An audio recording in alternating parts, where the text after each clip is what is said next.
नमस्कार, बहुत स्वागत है आप सभी का। मैं हूं सुशांत सिन्हा। देश भर की निगाहें इस वक्त कोलकाता में जो नृशंस हत्या हुई डॉक्टर की, उस पर टिकी हैं कि उस मामले में सीबीआई क्या ढूंढ कर निकाल सकती है और क्या वाकई में ये एक व्यक्ति का काम था, गैंग रेप था, उस रात वहां क्या हुआ, ये सारा सच सीबीआई क्या सामने ला सकती है। और इसलिए सबसे बड़ा प्रश्न अब खड़ा हो रहा है कि सीबीआई ने जो पॉलीग्राफ टेस्ट किया है उसमें क्या निकल कर आया है और वो क्या मायने रखता है और क्यों पॉलीग्राफ टेस्ट मुझे कम से कम ये ऐसी फीलिंग दे रहा है कि इस मामले में क्या सीबीआई जो है वो सबूतों से दूर है और इस मामले में क्या वाकई आखिर में जाकर न्याय मिल पाएगा या नहीं, ये प्रश्न क्यों खड़ा हो रहा है। मैं आज इस वीडियो में आपको आप बातें रखूंगा, फैक्ट्स रखूंगा। लेकिन आपको सीबीआई की जांच से कितनी उम्मीद है मुझे कमेंट करके जरूर बताइएगा। पहले आपको जानकारी दे देता हूं कि आज इस पूरे मामले में, कोलकाता रेप और मर्डर केस के मामले में, जो आरोपी है संजय रॉय, उसको उसका पॉलीग्राफ टेस्ट हुआ है। कहा जा रहा है कि 3 घंटे उससे पूछताछ हुई है इस पॉलीग्राफ टेस्ट के दौरान। और सीबीआई ने पूर्व प्रिंसिपल संदीप घोष के घर पर छापे मारे हैं। तो सीबीआई लगातार एक्टिव है, वो छापे भी मार रही है, पॉलीग्राफ टेस्ट भी कर रही है, एक के बाद एक टेस्ट हो रहे हैं। लेकिन क्या ये और उम्मीद जगाने की बजाय उम्मीद को तोड़ने वाली खबर है, इस पर भी आऊंगा। लेकिन पहले आपको दिखाता हूं कि इस पूरे मामले में आज और क्या हुआ है। जो मैं आपको जानकारी दे रहा था कि इस पूरे मामले में आरजी कर मेडिकल कॉलेज का जो एक्स प्रिंसिपल है संदीप घोष, उसके घर समेत 14 जगहों पर आज सीबीआई ने छापे मारे हैं फाइनेंशियल इररेगुलरिटी को लेकर। यानी ये जो छापे हैं ये उस मर्डर केस से जुड़े हुए नहीं है। आपको याद होगा कि उस पूरे अस्पताल में क्या कोई वित्तीय अनियमितता हुई, इसकी जांच हो रही थी और कलकत्ता हाईकोर्ट ने ये केस भी सीबीआई को ट्रांसफर किया था। तो उस मामले में जो संदीप घोष है, एक्स प्रिंसिपल, पूर्व प्रिंसिपल, उसके घर पे छापे पड़े हैं और 14 और जगहों पर सीबीआई ने छापे मारे हैं। लेकिन पॉलीग्राफ टेस्ट में क्या हुआ, आ रहा हूं, इस पर भी आ रहा हूं, जरा सुनिए। और आज क्या क्या हुआ है, बड़ी खबरें सुन लीजिए पहले। बंग रत्न अवॉर्डी टीचर जो हैं बंगाल के, परिमल डे, उन्होंने अपना अवार्ड वापस कर दिया है। तो एक जमाने में जैसे अवार्ड वापसी हो रही थी नरेंद्र मोदी के खिलाफ, वैसी अवार्ड वापसी शुरू हुई है ममता बनर्जी के खिलाफ। परिमल डे ने अवार्ड वापस कर दिया और कहा है कि I support the protest. The way she, यानी Mamata Banerjee, is running the administration is not right. यानी अब बंगाल के अंदर ममता बनर्जी को लेकर विरोध और मुखर और तेज हो रहा है। डॉक्टर्स का तो विरोध जो है वो चल ही रहा है। इसके अलावा कपिल सिब्बल का भी विरोध हो रहा है, जो इस मामले में बंगाल सरकार के वकील हैं, बंगाल कोलकाता पुलिस की को रिप्रेजेंट कर रहे थे। उनको लेकर जो एससीबीए है, सुप्रीम कोर्ट बार एसोसिएशन, उसके जो पूर्व अध्यक्ष हैं, उन्होंने एक चिट्ठी लिखी और no confidence motion Kapil Sibal के खिलाफ लाने के लिए कहा है, इसकी डिमांड की है। क्योंकि उनका कहना है कि कपिल सिब्बल अभी मौजूदा अध्यक्ष हैं सुप्रीम कोर्ट बार एसोसिएशन के। एंड उन्होंने एक चिट्ठी जारी करके या एक रेजोल्यूशन जारी करके कह दिया था कि ये जो कोलकाता की घटना हुई वो सिम्टोमेटिक मलाइस है और ऐसी घटनाएं जो हैं वो होती रहती हैं। तो इसको लेकर जो है वो सुप्रीम कोर्ट बार एसोसिएशन के जो कपिल सिब्बल से ठीक पहले वाले प्रेसिडेंट थे, आदिश आदिश अग्रवाल, उन्होंने कहा है कि कपिल सिब्बल के खिलाफ जो है वो नो कॉन्फिडेंस मोशन लाना चाहिए और उन पर, उनको जो है जिस तरह की बात वो कह रहे हैं वो उचित नहीं। कपिल सिब्बल का विरोध हालांकि बहुत सारे लोग कर रहे हैं। इनफैक्ट अधीर रंजन चौधरी जो कांग्रेस के नेता हैं, उन्होंने तक कहा है कि कपिल सिब्बल को यह केस नहीं लड़ना चाहिए। तो कांग्रेस के नेता तो अब नहीं है कपिल सिब्बल, वो समाजवादी पार्टी की तरफ से राज्यसभा पहुंचे हुए हैं। लेकिन कपिल सिब्बल का भी विरोध जो है वो बहुत तेजी से आगे बढ़ता हुआ दिख रहा है। इस मामले में आज प्रधानमंत्री नरेंद्र मोदी ने भी कुछ कहा है। छोटा सा वो हिस्सा सुनिए, फिर आपको बताता हूं पॉलीग्राफ टेस्ट में क्या क्या निकल कर आने की बातें हैं और क्यों उम्मीद धीरे धीरे जो है वो टूटने से लगी है, कम से कम मेरी। इस पर आऊंगा, आगे बताऊंगा। से कहूंगा कि महिलाओं के खिलाफ अपराध अक्षम्य पाप है। दोषी कोई भी हो वो बचना नहीं चाहिए। उसको किसी भी रूप में मदद करने वाले बचने नहीं चाहिए। अस्पताल हो, स्कूल हो, दफ्तर हो या फिर पुलिस व्यवस्था, जिस भी स्तर पर लापरवाही होती है, सबका हिसाब होना चाहिए।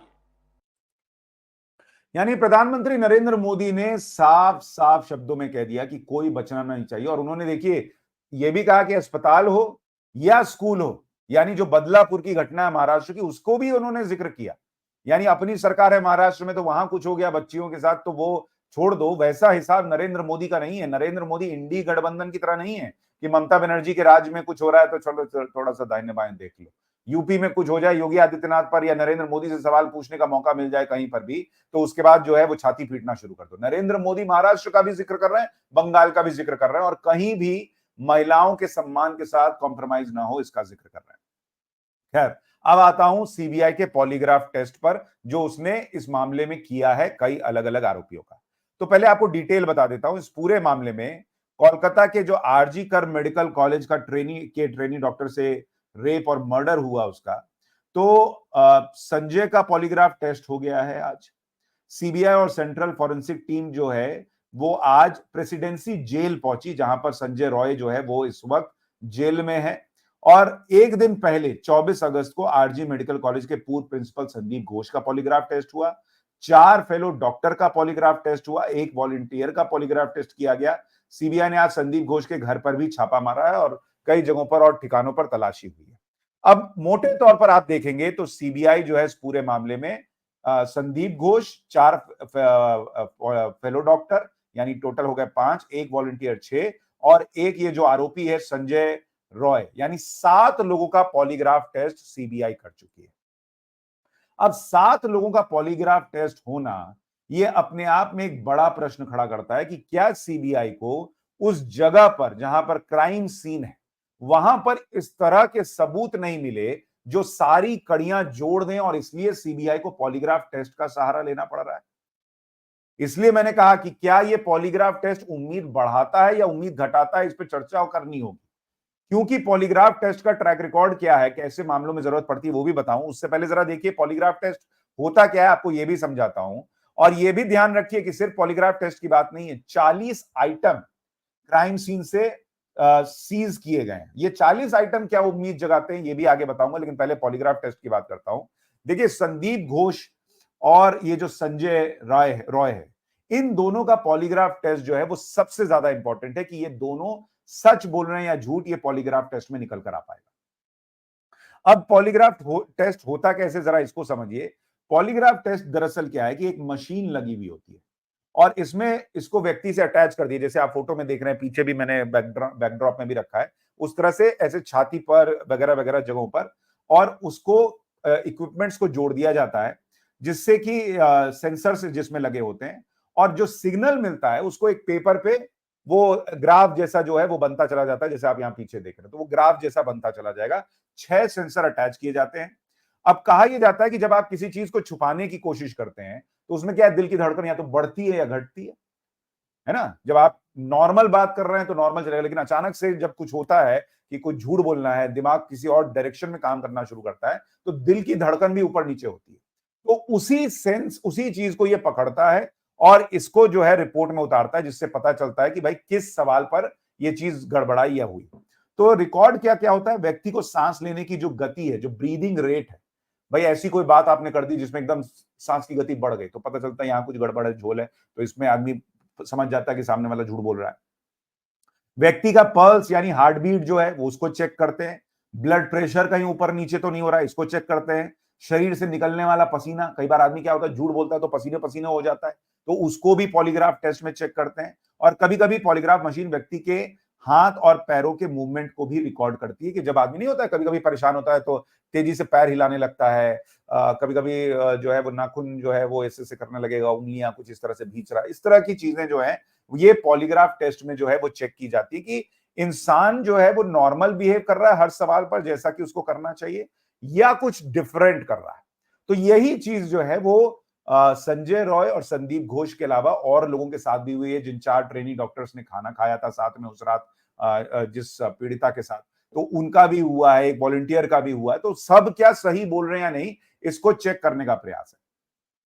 अब मैं यही कह रहा हूं कि अगर क्राइम सीन बिल्कुल सेफ है और वहां आपको सबूत मिल गए कि भाई यहां पे सिर्फ यही आदमी नहीं था और आदमी भी थे, तो आदमी जो है वो सीधा वो कड़ियों को जोड़ता है और बात हो जाती है। अब यहां पॉलीग्राफ टेस्ट होने का मतलब ये है कि जो सीबीआई कोर्ट में खड़े होकर कह रही है कि हम तो 5 दिन बाद पहुंचे और क्राइम सीन कॉम्प्रोमाइज हो गया था, क्या क्राइम सीन कॉम्प्रोमाइज होने की वजह से सीबीआई को वहां पर कुछ मिल नहीं रहा है जिससे कहानी आगे बढ़े, जिससे जो है घटना के बारे में जानकारी आगे बढ़े, इसलिए क्या जो ये पॉलीग्राफ टेस्ट कराना पड़ रहा? और इसलिए मैंने कहा कि ये उम्मीद कई बार तोड़ भी देता है पॉलीग्राफ टेस्ट। हो सकता है इसमें कुछ ऐसा मिल जाए जिससे जो है वो कड़ियां जुड़ जाएं, अच्छी बात है, लेकिन कई बार जो है वो पॉलीग्राफ टेस्ट होने का मतलब है कि आप सही दिशा में जब बढ़ना चाह रहे हैं तो आपको वो चीजें नहीं मिल रही जांच में जो मिलनी चाहिए। तो आपको ये भी याद रखना होगा कि ये जो पॉलीग्राफ टेस्ट जिसकी हम बात कर रहे हैं, इसका फायदा क्या है? भाई ये कोर्ट में इसकी जो आप रीडिंग लेते हैं उसकी कोई अहमियत नहीं, कोर्ट नहीं मानता इसको। ये आप अपने लिए करते हैं कि भाई जांच जो है वो सही दिशा में जा रही है, नहीं जा रही है, या क्या करें, किधर ले जाएं, कुछ छुप तो नहीं रहा है, कुछ छूट तो नहीं रहा है, उस दिशा में काम करने के लिए पॉलीग्राफ टेस्ट का सहारा लिया जाता है। अब आपको सबसे बड़ा उदाहरण देता हूं, जैसे अगर आप देखेंगे आरुषि मर्डर केस, आपको याद होगा आरुषि मर्डर केस में भी पॉलीग्राफ टेस्ट की जरूरत पड़ी। क्यों?